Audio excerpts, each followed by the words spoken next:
In this video, we're going to be taking a look at creating a customer supplied design.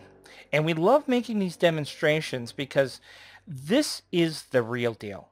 I can't tell you how many times I've been to a trade show and I bought different types of software only to get home and find out that the demonstrations I saw at the trade show, yeah, it doesn't work that way when I get home.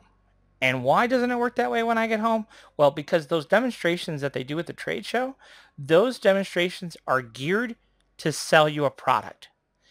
And so when you get home and you try to replicate using your own artwork, you'll find that you'll get very different results.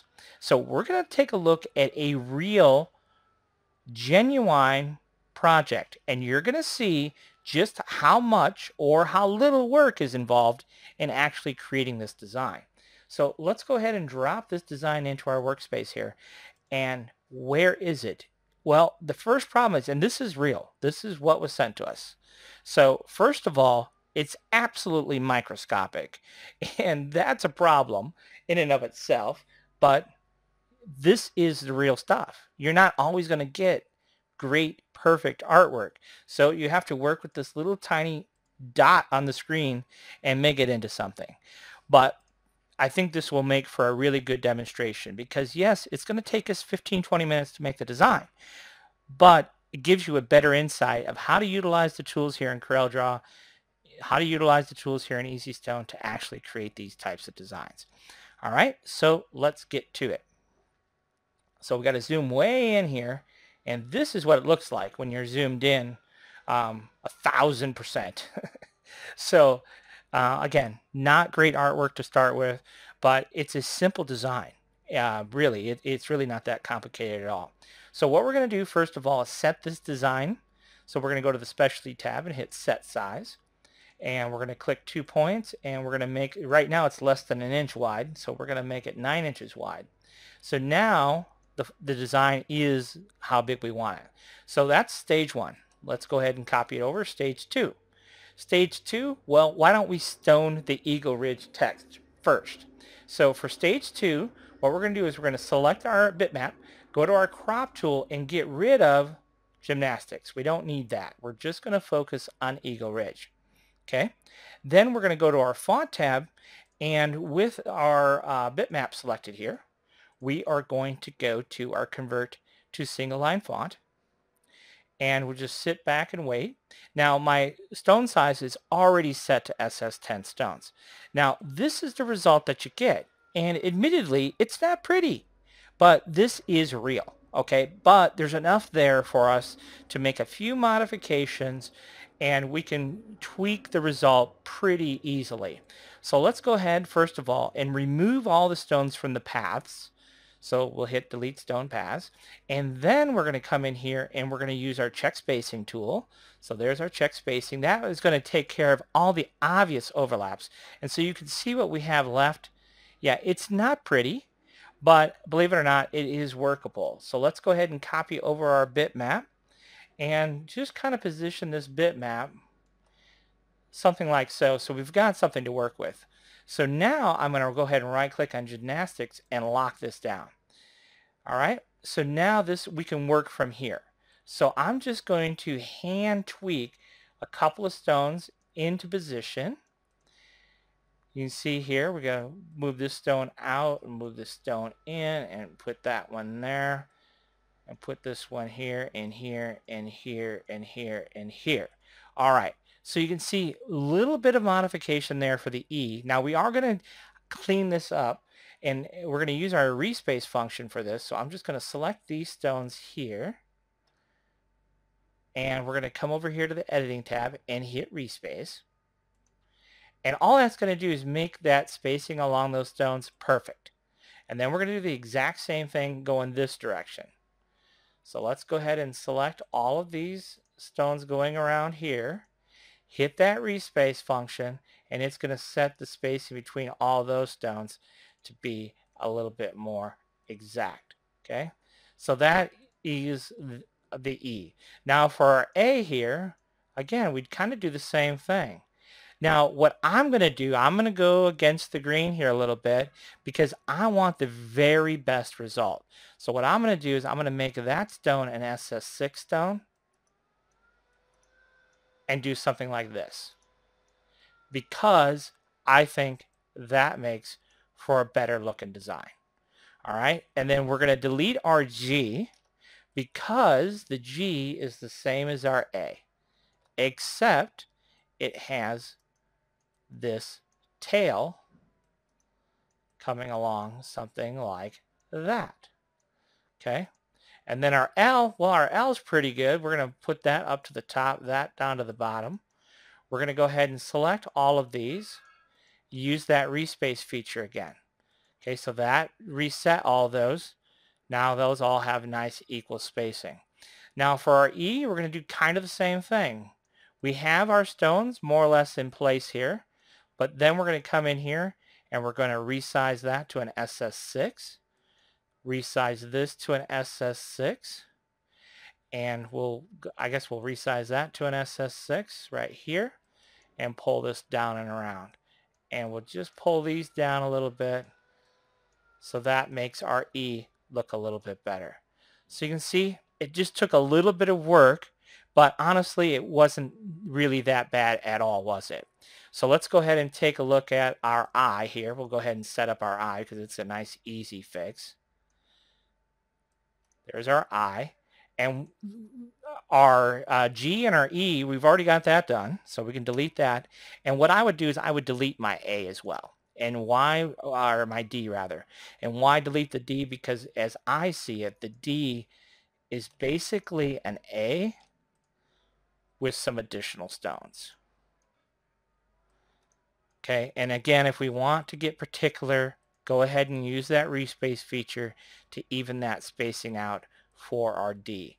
And of course, we already have a G, so let's just go ahead and lasso select our G and pull that over, and we'll lasso select our E and pull that over. All right, so that takes care of that.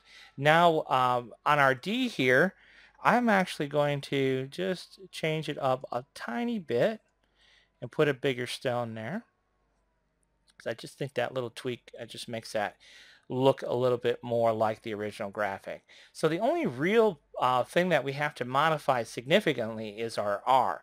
So what I'm going to do here is I'm going to push this stone right down to the bottom, push this stone over, kind of line those stones up. This stone's got to come up a little ways, and then we're going to use the respace tool, select all those stones, respace. Now those are all perfectly spaced. And then these, I can just kind of tweak and reposition. I'm going to go ahead and delete the stone paths. And same thing here for the R. We're going to set this stone where we want it, and then we're going to respace the rest of it. So all you have to do is I'm just going to actually come in here and grab my lasso tool and lasso all these stones and then respace. You see how that took care of that. All those stones are now perfectly spaced. We're going to go ahead and delete our stone paths and pull those stones out a little bit because you had a real sharp corner there. And then I'm just going to go ahead and I'm going to add a stone right there to get our R. So now let's take a look at what Eagle Ridge looks like with a background. So we'll pull up Eagle Ridge here. We'll add a weed box. And that is what Eagle Ridge would look like. So you can see it's a pretty good representation of the original artwork that we had. But now obviously it's been converted into rhinestones. All right, so let's go ahead and delete that. And then what we want to do is we want to kind of mimic this band going across the top. But I think we'll wait and add that at the end rather than do it now. Now for the word gymnastics, this is a huge word, and I've done enough design to know that the word gymnastics in a 9-inch space is, in my opinion, is going to work best if we do that using SS6 stones. So here's what we're going to do. We're going to set our stone size to SS6. We're going to drop one stone. We'll do it right here with our letter T, and hit the escape key. And then we'll go to the stone fill tab here and we'll offset, and we'll go offset this way, and we'll offset this way. All right, so that kind of sets the mood, if you will, for the rest of the lettering. So what we're going to do here is pull this over, create our I, and then we're going to pull this over, and we'll go ahead and create our M. All right, so we're going to go pull that over. We'll go ahead and hit that over one, select this stone and this stone, and shift add stones. We have to decide if we want to add another stone. I think we do. So it's a little bit tight, but I'd rather have it a little bit tight than as loose as it was. That's just a personal preference. So we'll go ahead and flip this on over. We're going to go ahead and put those two stones back together there. This right here where these stones are touching, I would not concern myself with that. This will cut out just fine, and you'll be able to create a template that way just fine as well. So we'll go ahead and copy this over. And kind of the same thing, I would just come back to the stone fill, pop that stone over one, pull this over, and what we're going to do is we're going to flip it vertically and horizontally. And then we'll just take this and this, shift add stones. Now you see this weird thing happen here in the middle? That's because this end stone was mirrored. So now we just unmirrored it. And we'll add a stone just like we did for our M here, and then we can delete the stone path. So that takes care of our N. And then for our A, we're going to pull over a stone, top and bottom. We'll go ahead and pop one stone over like this. Again, we're going to do the same thing. Shift add stones. See what another stone would look like. Yeah, that's pretty good. It's tight, but it'll work. So let's go ahead and delete those. And then I'm just going to come over here, flip it over. The concept here is not necessarily to show you and explain every single step that I'm doing, but more importantly, give you a broad overview of how you tackle certain designs like this. So we'll go back over here to our stone fill. So you can see we can fit 3 stones along here. Let's group those together, and let's group these together, and then take this group and hit C to center it. So now those are perfectly centered. All right, so that's taken care of. Now we're going to go ahead and take care of our Y. You can see it's a lot of individual steps, but pretty easy to do. Go back to the stone tab, shift add stones. We're going to go ahead and add a stone. Delete our stone paths. Let's go ahead and flip this over. That takes care of our Y. Now, what to do here? We've got a couple of S's, a C, and a G. Well, what I would do for these is I would just pull down a guideline, center, center, and then I go ahead and pull a stone over. Let's do our C here first. We only have to do half of the C, right? Because then we could just flip it. So try to keep those ideas in mind. And for this, because it's such a simple basic shape, I'd probably just go ahead and hand place those couple of stones. And then we can go ahead and flip those vertically. So we'll flip those vertically here and pull that down. And then this stone will be at the same height as the rest of our lettering. And then we kind of do the same thing with our S here. Pull that over. We'll line those up. And because they're just, it's pretty basic geometry here, I'd probably just come in here and use that background as a guide. And all I'm doing is just right-clicking my mouse, dragging, right-clicking to make a duplicate.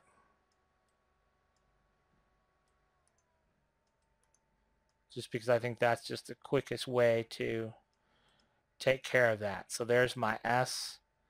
We'll go ahead and make a copy over here. Now our C, we can go ahead and use it as our base for our G. And because of the G, we're going to select a different configuration. What we're going to do is pull this one down a little bit, pull this up, And then we'll go ahead and do our stone fill going across that. And then we're just going to pull this up a little bit here as well. Now, what we might do with our G here, we might go back and actually do it with our C, is we might select all these stones. We'll go ahead and use our respace function. And I think we can fit another stone easily, if not two. So you can see what we did there. Let's see if we add one more. If we add one more, it gets pretty tight. So I'm going to take one away. Now this stone right here we don't actually need. And I just think that will look a little bit better, just a little bit tighter. So we're going to do the same thing over here with our letter C. Go ahead and use that respace feature. And we'll pop in one extra stone there. And there we go. All right, so that looks pretty good now. So then what I'm going to do is just add, we'll switch back over to SS10 stones. We'll use that drop stone function. And we'll go ahead and pull this right on over.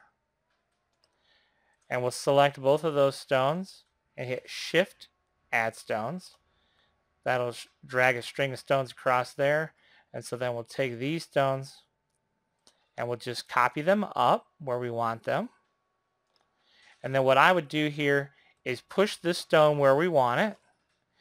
And let's see here. Let's push this stone where we want it. Actually, let's delete that one. I want a bit of a space between our letters and our horizontal line. So then what I'm going to do here is go ahead and select all these stones and hit H. That'll resort those stones horizontal as far as the spacing goes. I'll pull this stone where I want it. Actually, I'm just going to delete it.